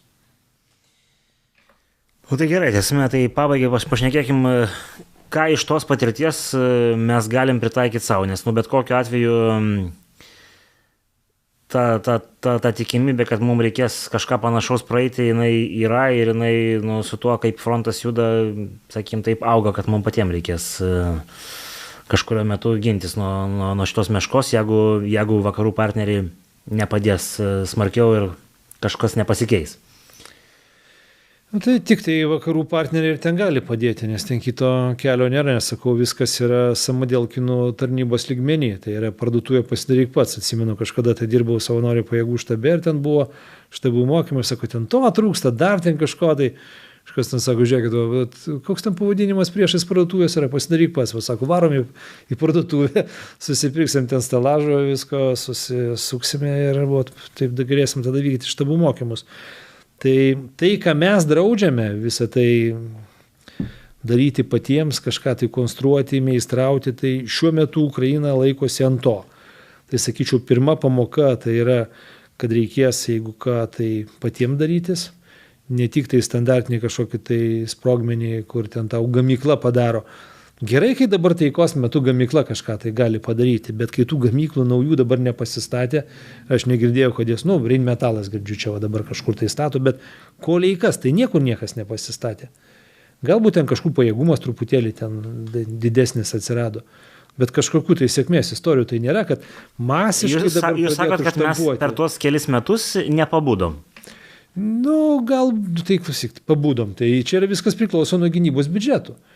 Tu kaip tu gali dabar, pavyzdžiui, kokią ten gamyklą pastatyti, jeigu ten tavo gynybos biudžetas ten 1,7 ten kokia, nu tai turi būti valstybinis didelis užsakymas. Nestatysgi niekas papildomos gamyklos ir nedės kažkokius tai šaudmenis pagamintus į sandėlį, jeigu valstybė neįsipareigoja iš tavęs nupirkti. Kur jie po to pardavinės? Visą tai ar ten kokius tankus, ar šarvuočius, ar visa kita. Tai yra valstybinis užsakymas ir tada kažkas tai darosi. Tai va, tai tų užsakymų turbūt yra, aišku, tų užsakymų, galbūt didėja apimtis, bet visą tai, reikia pastatyti, kad tai reiškia, tai yra staklynas, tai yra, tada Lidlas, kaip aš sakau, tai yra pats korpusas, pati gamykla, staklynas, žmonių parengimas, visą tai užima laiko. Kaip bebūtų, o po to žaliavos. Ar yra žaliavų pasaulyje, iš kur tai gauti? Pavyzdžiui, kokį ten pasigamink varikliuką. Tai iš kur tu jį pasigaminsi, jeigu magnetas? Magnetas yra Kinijoje. Alternatyvų nėra. Sakom, čia reikia alternatyvas kažkokias tai gaminti. Tu gali dabar prisigaminti, gali prisipirkti, prisisandėliuoti tam tikrų elementų, nes po to negausi, jeigu kažkas tai nutiks. Tai čia yra tokia probleminė, matau, vieta. Ir jeigu viskas, taip manau, 22 metais didysis karas, 23-24 matom dar diskusijos ir vienas kitas sprendimas, tai čia bus statymai ir aišku, čia nešnekam apie kažkokią tai sertifikavimą, nes jeigu sertifikavimas, tai čia iš vis ten po to pražylsi. Tai manau, kad kokie lūžio metai galėtų būti kokie 28-29. Su ta sąlyga, jeigu gynybos biudžetai auks ir bus valstybinių užsakymų, tai tada būt kažkaip tai skėlyti. Bet tai Linai, iki 28-29 reikia dagyventi. Šiandien yra 24, 8 mėnesis. Aš tai manau, kad mes pakankamai neblogai varom. Tai, žiūrėkit, buvo nei vienos gamyklos, kas FPV dronus daro. Buvo 6 įmonės, viena ten nepraėjo. Tai ką tai reiškia, kad čia nėra raketų mokslas. Taip, o kur dar visi smulkesni būreliai, kurie tenais pasigamina ten su... Tai būtent, kas yra dabar, taigi ne dronas čia yra svarbiausia, tai yra ką neši, tai yra inicijavimo elementas, kur Lietuva irgi yra gaminami, kas negaminama, tai yra detonatorius, sprogmuo. Bet va čia kažkoks buvo judesys pas jūs su kažkokia Detonas ar kaip ten įmonė? Kadangi mes esam pasirašę konfidencialumo pažymą, tai aš negaliu apie tai pasakoti, bet tokių ketinimų kažką gaminti Lietuvoje. Nes kai buvo Eurosatoriai, pavyzdžiui, tai mačiau tik tai ukrainiečiai turėjo tokius jau gamyklinius sprendimus ir sako, kad jie gamina, bet ten visi jie gamina. Kažkur tai kažkoks tai rusys, visi gamina, bet vienur yra matę, kitur nėra matę. Tai jie gamina. Gamina ir kumuliatyvą gamina, ir fugasą gamina, ir ten, kad šrapnelį. Prie ko aš lenkiu? Pas mus problema yra teisinis reguliavimas. Yra krūva startupų, kurie yra gudrus.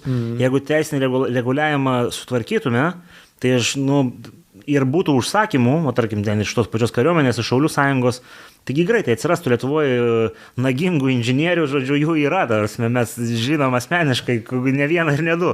Ir iš karto Hebra imtųsi daryti, žodžiu. Čia iki chemikų ir inžinierių ir chemikų. Yra to chemikų. Tai aišku, kad padarytų, tai čia kalbų nėra. Tai šita vieta yra, kur dabar reikėtų atkreipti dėmesį. Jau čia su tais dronais įsisprendėm, reikia sprogmenų. Ir numetimui reikia ką turėti, nes kad rusai pasikeis kažkaip tai kitaip, jie kažką darys, taip nebus. Vis tiek bus tie numetimai, vis tiek eis ant tavęs FPV-škės, ar tu slopinsi, ar neslopinsi. Tu visų jų tikrai neužslopinsi, nes taktika yra visai dabar pasikeitusi, nebeina niekas mase. Nebeina taip, kaip anksčiau eidavo, dabar jie iš Wagnerio viską prisimokė, yra mažom grupėm, jų visų neišdaužysi, nepaisant to, kad mes čia NATO nariai, ten turėsim aviaciją, ten galbūt superiority, bet į tuos visus penketus, kur rusų ta penketai įsikasinėja, dabar ir ten kasasi kaip įmanoma, penketukų taktika dabar yra. Užėmė ten kažkur tai pastatą, kažkokią tai vietovę ir kasi, taigi visų neišdaužysi, vis tiek reikės juos FPV-škėmis medžioti, vis tiek reikės numetimais juos daužyti, nes kitaip neįmanoma kariauti. Tai dar klausimas iš karto toks, aviacija. Esmė, va dabar ukrainiečiai gavo, kaip jums atrodo, ten bus kažkoks game changeris, ar tam, kad būtų game changeris, ten reikia tokio kiekio lėktuvų, kad jo nėra? Na, aš galiu tik tai savo nuomonę pareikšti, kad game changerio nebus. Nes meta vis tiek kabus jie pakankamai iš toli. Priskristi prie zonos, jau kur kontakto linija, tai rusai turi prisistatę nemažai oro gynybos ir labai rizikinga, gali prarasti. Vieną kitą raketą, nesakau, naikintuvas gali būti naudojamas kaip ir oro gynybos priemonė. Kažkiek galbūt naikintuvų suškės galima kiek truputėlį toliau nustumti, nes, pavyzdžiui, arba suškė, žodžiu, tas yra daugia funkcinis jų ten naikintuvas, bombonešis ir F-16, tai F-16 radaras yra žymiai geresnis, tai yra, tu gali greičiau, taip sakant, iš toliau gerokai pamatyti ore ir jeigu, pavyzdžiui, vienas priešais kitą skristų, tai F-16 su jį pamatytų, iššautų raketą ir jam tada būtų jau tikrai prasti popieriai. Tai kažkiek galima juos nustumti.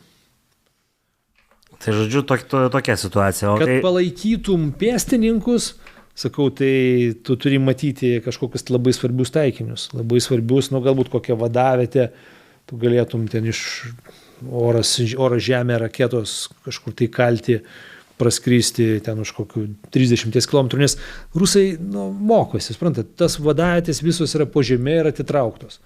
Logistika yra decentralizuota ir viskas po žemė yra. Nieko taip, kad kažkokia palapinė stovėtų, ten sudėti 152 mm šaudmenis, tai tokių dalykų nėra, viskas yra po žemė. Pradžioje buvo, išmoko žalčiai. Taip, tai ir kaip ir pasakau, dabar kodėl, sakau, čia visai neseniai praskrido į Iskanderas, į ukrainiečių sandėlį. Tai, kad buvo per daug sudėta, kažkas įskundė, pamatė, kažkokiu tai būdu gavo iš karto raketą. Tai va čia yra, galbūt tokiais būdais būtų galima kažkur tai lupti į kokį sandėlį, kad išskraidytų į gabalus. Tai yra, tu turi jau didesnę paletę, dabar ginklų arsenalą, turi Haimarsą jau, žodžiu. Ten tos raketos, aišku, labai panašios, kur yra ant naikintuvo ir Haimarse. Vienos ten toliau, kitos ten mažiau lekia, bet tu turi turėti jų daug visko. Kaip ir Haimarso, kaip ir sakiau, Iskanderai, elektroninės kovos priemonės, priešlėktuvinės gynybos priemonės yra visam fronto ruože, tu turi tų lygiai maždaug paskirstyti. O tada nori kažkokią tai priemonę daryti, nori kažkur tai daugiau kažkur tai apdaužyti, daugiau taikinių, mažiau saugosi. Pavyzdžiui, atvažiavęs Afrika korpusas šiuo metu yra. Neturbūt apie tokį dar niekas čia nešnekėjo. Mongolijoje yra, rusai nusamdė Afrika korpusą. Tai yra žmonių akivaizdžiai irgi yra trūkumas. Tai yra stovi brigada, pavyzdžiui, Alžyro. Ten gretimai stovi Somalio brigada. Ten kita Sirų brigada. Tai vieni ten juodi, kiti arabai ir taip toliau, ten kariauti vieni mažiau moka, kiti geriau moka. Tai gal tokių biškai daugiau susirenka kažkurio tai vietoj arbatos pagerti ar ten pasimelsti. Yra gera galimybė, tokių ten filmuotų medžiagų visai neblogų rodė ten ukrainiečių specpajėgos, ten susirinko, žodžiu, čia seniau, tai batalionas pravedinėja karininkai štabų mokymus. Susirinko ten, žodžiu, po medžiai sustojo. Aišku, akivaizdžiai ukrainiečių dronas kabo, viską mato. Tai, batalionai kiek ten tų karininkų, 20 keli tenais turbūt. Susirinko, iš Haimarso, nei vieno gyvo. Viską šakės, visi guli. Aišku, kareiviai bėga greitai savo karininkus susirinkinėti. Ten tempė, žodžiu, į kažkokią tai vietą ten sutempė juos. Susirinko dar kokių 50 kareivių. Į tą vietą. Kareiviai visi negyvi. Tai yra labai efektinga. Vakarų ginkluotė yra labai efektinga, bet jos reikia turėti daug. Ir, aišku, taiklumas yra geras. Bet, rusų dabar, kai parodo, kad Iskanderas, Kabas, S-300 tikrai nelabai, o ten tie visi kiti, toks taiklumas irgi jau, žodžiu, nėra taip, kad ten muštų ten keliais kilometrais į šoną. Artilerija gali ten mušti, nes pas juos yra bitva plašėdėm. Tai yra ta raketinė artilerija arba 152, tai dažniausiai šaudo, tai yra aikštė kažkokia tai paimant žemėlapį, čia sudaužom, čia tada termobarinį ginklą atsivežam, čia sudaužom kitą. tenais tada kabai sudaužom. Tai yra ta tokia naikinimo taktika, tokia vadovėlinė naikinimo taktika. Tai vakarų pasaulyje truputį kita yra filosofija, nes mes nenorime civilių užmušti ir taip toliau, to collateral damage vadinamo. Tai. Ir kita yra pamoka labai rimta. Čia daug kas sakė, mes ten taip minėjom, sakom, kad reikia civilius patraukti iš karo veiksmų zonos. Sako, čia nedemokratiška, civiliai čia patys turi apsispręsti, jokių patys apsispręsti. Civiliai iš karo veiksmų zonos yra patraukiami. Kodėl? Tai yra 2 dalykai, nes tada tu nori įsirengti kokią, pavyzdžiui, poziciją 7 aukšte ir tenais stovi moteriškė ir ten nipušiu. Blokuoja ten krūtinę atstačiusi tokia didelė ir ten sako, kad neleista, į tą laiptinę, nes atskrisi tą laiptinę, aišku atskris, tai kalbų nėra, tai tą moteriškę galima suprasti. Todėl jeigu jau ten ruošiamasi ginti kažkokią tai vietą, todėl reikia, kad tų visų moteriškų ir viso kito tenais neliktų 0 civilių. Idealiausias variantas yra 0 civilių. Kodėl dar taip yra svarbu? Todėl, kad tie civiliai skundžia, perdavinėja koordinatės, vadaviečių koordinatės, medicinos punktų koordinatės, išsidėstymo, kur kokia mašina, nes kaip atrodo, pavyzdžiui, šiek tiek truputėlį už fronto, ne? Tai yra jau ten kovinė technika, užkasta, paslėpta ir po to eina visos ukrainiečių gurguolės. Gurguolės tai yra visi gyvena dvejetais, pagrindai dvejetais, trejetais, įsidėstę kažkur tai namuose, arba ten kažkokiuose tai būtuose, visą tai išsinuomavę, arba apleistuose, kažkokia tai mašina nuo Žiguliuko 1 iki autobuso, ten sutrešusi ir ten kokie pikapai, šiaip džipai vieni žali perdažyti, kiti neperdažyti, pagrindė perdažyti, jeigu ten kariuomenės juodas numeris, tai dažniausiai yra perdažytas, viskas ten suslapstyta, kur po tinklais, ar ten po lapyje, kad niekur nematyta. Tai visa tai, visas šitas ruožas, jau ten, kur jau kariuomenė užima, pradeda dėstytis, reikia, kad kuo mažiau būtų civilių. Nes sakau, išdavystės yra. Tai čia yra tikrai išmokta pamoka, tada tik tai tie patikimi civiliai, tie, kurie tiekimas atveža maistą, logistiką, tinklai, remontuoja mašinas, ten paiminėja, padangas veža, ir visa kita, nes tai viskas sukasi. Bet tai kaip ukrainiečiai dar šito neištobulino ir neiškėlė tų civilių, taigi teritorijos tai turi? Ar ten yra kažkokių, nežinau? Turi, turbūt irgi galbūt taip, nenori galbūt taip užsiaštrinti, nes tas frontas ten vienur, taip greičiau, dabar jau juda ukrainiečiai traukėsi, rusai įeidinėja tas teritorijas, nes laukai. Pavyzdžiui, dabar kaip tais laukais, saulėgrąžos, kukurūzai, kažkokia tai kita kultūra, ten laukai, tai kiek akis mato, tai yra laukai, tu negali ateiti, tai sugalvoti dabar čia viskas, čia kasime dabar gynybinė linija, tai turi vis tiek kažkoks karinis komisariatas turbūt suderinti, su tai žmonėmis irgi pašnekėti, klausykite, žmonės, čia dabar šitam rajone, čia vyks kovos veiksmai, prašome, jums yra 2 dienos susipakuoti, arba ten diena susipakuoti ir jūs turite atsitraukti į tą kaimą, čia. Taip daroma, aš matau, kad daroma, bet vis tiek, kaip bebūtų, teko pakankamai arti privažiuoti, matos, vis tiek kažkas eina, vis tiek kažkas važiuoja kažkur dviračiu. Vis tiek yra judesys, nepaisant to, kad ten jau netoli yra karo veiksmų zona, tai yra jau ten 10 km, kitur 15 km, kur bet kada ten tau gali kas praskristi, vis tiek žmonės kažkiek procentų yra likę. Kai jau ten užverė viskas 22 metais, daug kas buvo pasitraukę. Jie neišsilaikė savęs, suprantat, neturi pinigų, žmonės kažkur kitur išsinuomoti, kiturgi neduoda tau darmai. Ne kiekvienas gali į Europą, nėra pinigo. Tai čia ir esmė, grįžo atgal. Kokios nuotaikos? Grįžo atgal. Pavyzdžiui, Chersoną grįžo žmonės atgal, į Mikolajevą grįžo atgal, nepaisant to, kad ten Chersone viskas yra prašaudimo. Šakės, ten yra upė, čia gyvenamieji namai ir ten kitoje pusėje yra rusų pozicijos. Ir ten šaudo iš visko, sakau, iš tanko, iš artilerijos. Kabai krenta viskas, ten FPV dronai daužo, civilios mašinos, važiuoja civilis žmogus ten, jiems kaip safaris, ten užskrenda su maviku, žodžiu, meta granatą, kaifas civilių užmušių. Ir tai visą tai filmuoja, deda į telegramą, kokie kieti. Tokie dalykėliai vyksta, tai neturi žmonės paprasčiausiai pinigo. Gyvena kažkur tai, bet čia susirentę kažkokį tai trobelę dabar. Čia kaip ir normalu, tasme, kad jie ne visi turi santaupų, kad gali iškart relokuotis. Tai, bet čia valstybės kažkoks turėtų būti principinis elgesys, nežinau. Kažką statyti mobilaus ar kažką, kažkokį. Turėtų būti, tai Raudonas kryžius, manau, tas Blanketel šeltė, tai kada palapinės kažkur tai pabėgėlių stovyklos, tai tokie dalykai turėtų būti organizuojami. Bet aš tokių dalykų nemačiau Ukrainai, pavyzdžiui. Gal jie yra kažkur tai. Aišku, tai važiuoja ten keliukais kažkokiais, tai galbūt kažkokio tai vietoje yra pristatyti palapinių miesteliai, ar ten kažkokio lengvų konstrukcijų miestai pastatyti tiem pabėgėliam, kiek žinau, kad kitur yra įkeldinti. Kiti pasitraukė kažkur į Europą, atsilaisvino namai, tai į tuos namus yra įkeldinti. Tai tokie dalykai vyksta, bet šitą reikia apgalvoti. Tai civilių perkelimas iš mūšio zonos. Nes dar trečias dalykas, kodėl tai yra svarbu. Ar tu, pavyzdžiui, dabar reikės atsiminėti teritorijas. Pavyzdžiui, prarandame dabar mes Turgelius, Šalčininkus, dar kažką. Ir ten lieka mūsų civiliai. Ir dabar reikia atsiminėti tas teritorijas. Tu kaip atsimsi teritoriją su pėstininkais, grinai eisi, o šturmuoti pėstininkų batalioną pasiūsi. Su automatais, kulkosvaidžiais, kad tik nenušautum netyčia savo civilio.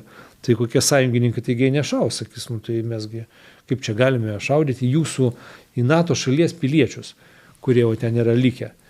Tai čia dar yra trečias yra labai svarbus dalykas, kad kiti nenorės šaudyti į tas vietas, kur yra civiliai, o rusam yra vienodai. Ar savi civiliai netgi yra vienodai, ar ten priešo civiliai. Taip, kad mes gyvename visai skirtingose pasauliuose ir ten būni, ten tas taisyklės jau tai pradedi po truputėlį suprasti, grįžti čia ir tu supranti, kad čia mes esame paraleliniam pasaulyje. Ir čia ne apie pabudimą, bet apie paralelinį pasaulį. Taip. Tai jeigu dar šiek tiek trumpai, čia matėm, kad pavyko, ukrainiečiam įdomi operacija. Jie įsitvirtino, Rusijos teritorijoje. Čia kažkokia mistinė nauja taktika buvo, ar tiesiog ta vieta buvo silpnesnė, kaip jums atrodo, kas čia vyksta? Ar patys rusai nesuvokia, kažkokią naują metodiką ukrainiečiai sugalvoja? Aš suprantu, kad daug gal čia negalim apie tai kalbėti, bet Tiesą sakant, nežinau. Tai ukrainiečiam dar šiandieną nepaskambinau, neturėjau laiko, turėjau tokio noro, bet jie irgi taipgi, visko 100% nepasakys, nepaisant to, kad ten jau labai galbūt geri draugai, jeigu planuota kažkokia tai operacija, tam tikrose ruožuose ukrainiečiam yra riesta. Iš tikrųjų yra labai riesta, yra prarandamos teritorijos ir New Yorkas krito, ir ten kiti miestai dabar krenta, sakau, yra baisuliniai nuostoliai. Čia apšvieskit, nes ne visi supranta, New Yorkas, yra tokia vietovė irgi rytų Ukrainoje, kuri vadinasi New York, kur ten New Yorkas, man atrodo, užvakar, man atrodo, krito, kaip be būtų gaila. Bet kai kuriuose fronto ruožuose tikrai yra labai prasta situacija, kur baisuliniai nuostoliai tenka trauktis. Galbūt reikėjo, jis pamatė, kad yra galimybė nuimti nuo tam tikrą fronto ruožo, galbūt rusų tam tikrus padalinius, kad jie ten po to krautųsi ir vyktų į Kurską. Tai padarė tokį reidą giluminį. Nes kiek matom, kad kariuomenė praktiškai yra visa suvaryta į Ukrainos teritoriją. Ten tos kariuomenės Rusijai neipatingai likę. Yra galbūt daugiau Rosgvardijos, taip kažkur apie 300 000 turbūt yra Rosgvardijos likę. Rosgvardija, tai riaušių mulčinimo padariniai. Čia dabar pasakysiu, tai pats laikas. Sako, reikia naudotis galimybių langų. Varyti Kaliningradą sritį. Tik tai kas turi iniciatyvą, žodžiu. Ja, taip turbūt aišku nebus. Norėtumėm galbūt, bet tai nebus. Tai žinant, kad ten yra silpnų vietų, bet reikia juos tikrai nelaikyti kvailiais. Jie tikrai, žinokite, yra įsitvirtinę, yra prieš tankinių grėvių prisikasę, prisidarė. Ką mes dabar šnekame apie fortifikaciją, tai rusai yra tai pasidarę. Ir ten, kur vaikšto... Ukrainos teritorijai, žodžiu. Ne, Rusijos teritorijai. Savo teritorijai. Savo teritorijai su Ukraina, nes ir iš vienos ir iš kitos pusės vaikšto diversinės grupės. Konkrečiai, pavyzdžiui, vaikščiojo rusų specialiosios pajėgos į ukrainiečių teritoriją, filmavo su GoPro kamera, čia pašaudė pasieniečius, ten blokpostą kažkokį tai šaudė terabaronos, tai visą tai deda į telegramą. Ir aišku, eina 6 kartą per tą pačią vietą. Nes gerai einasi. 5 kartus ėjo labai gerai, sakant, atvažiuoja, įsilaipina, kieti, viskas, maskalatai, ginkluotė gera, duslintuvai, pasiruošę gerai. Ir kas nutiko? Ukrainiečiai padarė pasalą, išpiškino visus.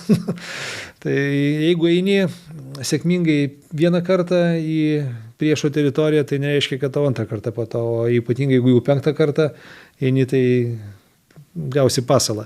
Tai yra ir nutikę ir ukrainiečiam, aišku, ir tokių atvejų. Ir rusai, sakė, labai protingai yra padarę. Irgi mato, nes, kaip ant žemėlapio tu gali skaičiuoti, yra avenues of approaches, tai yra arba praėjimo keliai, kur ir priešas eitų, ir mes eitumėm tuo pačiu keliu. Nes paprasčiausiai kitur yra pelkės, kitur yra nepraeinama, kitur yra gyvenvietės ir čia yra kažkur tai yra praėjimas.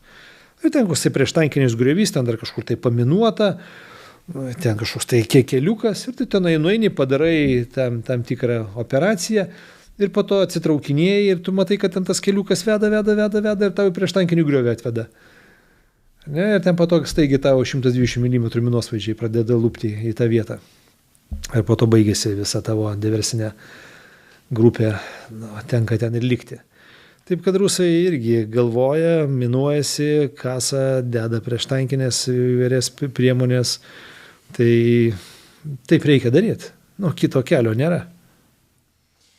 Bet šiek tiek čia pafilosofuosim dar į pabaigą, nes aš suprantu, kad pareigas gal ne visai leidžia, bet iš to, kaip mes 2 metus vakarai, aš turiu omenyje, kažkokių naujų gamyklų linijų nestatėm, žodžiu, nedidinom savo atsargų, biudžetai kaip nekyla. Tai toks vaizdas, kad nesiruošiama yra karui. Tai galbūt yra kažkokie, nežinau, vyksta diplomatiniai kontaktai kažkokie, bet nepanašu, kad vakarai bijotų Rusijos grėsmės, nes nesimato kažkokio judesio. Čia mes, Latvijai, Estai, Lenkai, žodžiu, bet gal ten čekai kažkiek, žodžiu, irgi rumūnai, o kita dalis mūsų kolegų, žodžiu. Vat jūs vis tiek bendraujat ir su vakarų partneriais, ne tik su ukrainiečiais. Dabar galbūt kiek mažiau bendrauju, gal kai kariuomeniai buvau, tai gal ten daugiau buvo tų tokių ryšių ir tam tikrų konferencijų, kur ten taip persimesdavom. Sakyčiau, kai kurios šalės ruošiasi, 22 metų, netgi kai kurių šalių kariuomenių vadai tiesiai šviesiai yra pasakę, kad ruošiamės Skandinavai čia. Skandinavai, Britų kariuomenės vadas jau buvo pasakęs, tai netgi buvo įvardinami netgi metai, už kiek metų visą tai įvyks. Ten pasakyta, už 3 metų, už 4 metų, tai iš kurie tokius ten tos skaičius taip prognozuodavo, kad turbūt matė, kad su ta parama galbūt ir su tuo žmonių skaičium, kiek Ukrainoje yra gyventojų ir ta procentinė išraiška, kiek galima pastatyti po šautuvų, kiek turi kovinį geną, aišku, jie turi vertinti, kad slavai turi didesnį kovinį geną, tam tikri slavai, kaip kad, pavyzdžiui, rusai, ukrainiečiai. Čia nėra 3-5%, jie gali daugiau, žymiai žmonių, jie gali iki 20% sumobilizuoti. Aišku, po to ten jau, kaip su ekonomika bus, tai labai liūdna, todėl jie ten savo tos paskaičiavimus tokius, oficialiai buvo tokia nuomonė, kad jeigu vis tiek viskas baigsi susitarimu, bet koks karas, nes rusai yra kariavę su visais Europoje, yra su britais kariavę, su turkais kariavę, su prancūzais kariavę, su mumis čia kariavę, su lenkais kariavę, vis tiek būdavo kažkur tai po to sutartis. Tada mes čia 10 km pasitraukiam, ten 20 km atsitraukia kiti, kažkokius miestus atiduodame, kažkokias repatriacijas uždedame, tada ten prarandame, ten 5 divizijas ten kare prarandam. Žodžiu, bet vis tiek kažkoks dylas vyksta. Jie ko bijo, tai aišku, amerikiečių, kaip bebūtų. Su Europo tikrai čia jie žino, kaip tartis, ypatingai ten su kai kuriom šalim, kur diplomatiškai jau tarėsi yra šimtus metų. Tai 25 metais maždaug viskas susišaldo, yra taikos sutartis, nes pasibaigė. Ten baiginėjasi, ten jau taip jau nebegali, bet vis tiek rusai, mes čia taip prognozavom, kad ten nebeturės raketų, tankų, ten to, bet kaip gauname informacijos, kad daugiau prisigamina negu kad iššaudo. Ne, ten tiek sudaužom tankų, ten tiek šarvuočių, vis tiek daugiau visko prisigamina. Kas ten pas juos gamina? Kas gamina, tai yra karo pramonėje, tai yra visa pramonė užtraukta ant karo bėgių. Ne, nes, pavyzdžiui, vakarų pasaulyje, kuo skiriasi vakarai nuo rytų. Dar teisingai reikia pabaigti, taip šitą pasakysiu. Tai va, dylas 25 metai, kaip pavyzdys. Plus 4 metai Rusija atstato pilną pajėgumą iki 22 metų. Ir tai yra vėl gali pulti ir tada 29 metų. Tada gautųsi 29. Tai dabar va tokia paskutinė, čia buvo irgi think tanko vieną vokiečių skaičiau informaciją, 29 jie būtent va įvardina, kad 25 metais, kitais metais bus vis tiek taikos sutartis, vienokia ar kitokia, ir tada 29 metais prasidės kitas karas. Prieš mus, tai yra prieš NATO. Tai va, tai kuo dabar rytų ir vakarų gynybos pramonės skiriasi? Tai va, apie ką mes jau šnekėjome, kad norint naujas gynybos pramonės linijas paleisti, turi būti valstybiniai užsakymai. Kaip dabar Krašto apsaugos ministerija skiria kažkiek ten milijonų nupirkti FPV dronų Ukrainai, ir tada galbūt savo užpirkinėsime, nes reikia paleisti visą tą potencialą. Tai va, matom, visą tai pasileido, tai va, Rusijoje vyksta viskas paprasčiau. Net ten yra PVM nėra, ten kažkokia įmonė, pavyzdžiui, kepia duoną, nuo pirmadienio pradėjo surinkinėti FPV dronus. Įmanoma. Tuos pačius žmonės perkvalifikuoja, nes FPV droną surinkti, tau reikia komplektuojančių iš Kinijos, ne kažkokios tai schemos, tutorialą, kažkas tai rodo, kaip visą tai daryti, viską susukioji, ten per kokias 5 valandas, prijungi bateriją, dar jeigu turi vibro kamerą, pasižiūrė ten kokią vibraciją, nes ten būna variklis, koks ten biškai vibruoja, tada nueini stadioną, paskridai, o viskas, bateriją nuėmė vienas. Ne, kitas padarė 2, ne, 3 ir taip tuk iki lubų. Ne, kita įmonė lygiai taip padaro. Kitiems, kurie jau yra valstybinės gynybinės pramonės įmonės, yra kaip pulkas, pavyzdžiui. Ne, tai yra pulkas, tau gynybos ministerija skambina ir sako, žiūrėk, tau reikia 30 tankų padaryti. Tu ten žiūri, kaip ten tos tankus padaryti, dalį iš fronto linijos pamuštus veži, ten kažką numontuoji, kažkur tai ten per aplinkų, per sankcijas gaudinėjai iš kitų šalių, kokias ten reikia tau ten optikos ir taip toliau. Arba ten kokią raketą, tai raketuose tai 80% yra detalių iš vakarų pasaulio. Ne, kažkaip tai reikia gauti, vis tiek kažkokios tai schemos yra, tai tas schemas tu išdirbęs, ten esi ten važiuoji kažkur tai grinai su lagaminėliu, ten į kokią parodą ginkluotės, ten kažką tai nuperki ten ir taip toliau, nes ten irgi dabar volontiorai pradėjo veikti, kaip mes irgi čia kažką tai darome, vežame į Ukrainą, tai po visą Rusiją irgi. Tasme, Rusijoje veikia rusų volontorai. Taip, žinoma, renka, irgi mavikams metasi pinigus, FPV dronus konstruoja, uniformas nupirkinėja 5-11 ir panašiai. Todėl, kad mirgų margų, ten ką nori, lovo batus perka, viskas lygiai taip pat, va, kaip yra. Mes dabar aprenginėjame ukrainiečius, dar vis tiek ten kai kuriems reikia visos tos pagalbos, tai lygiai tas pats yra ir Rusijoje. Tai yra ir gynybos pramonė visa veikia, plus dar volontiorai. Ne. Vakarų pasaulyje pagal užsakymą tik tai, ne kažkokia tai, jeigu yra tas biudžetas skiriamas, kažką tai padaro, ne, o ten viskas, ten jau matėsi prieš kokius turbūt, gal 17, dabar aš taip bijau sumeluoti, kai Stavka atsirado. Atsirado Stavka, tai yra karo meto vadavietė.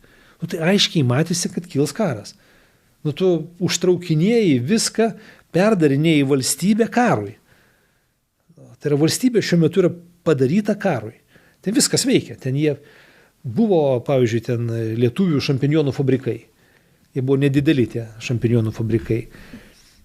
Rusai susipirko įrangą iš vakarų pasaulio, kad būtų galima išsilaikyti maisto atžvilgių, neimportuojant nieko iš vakarų pasaulio.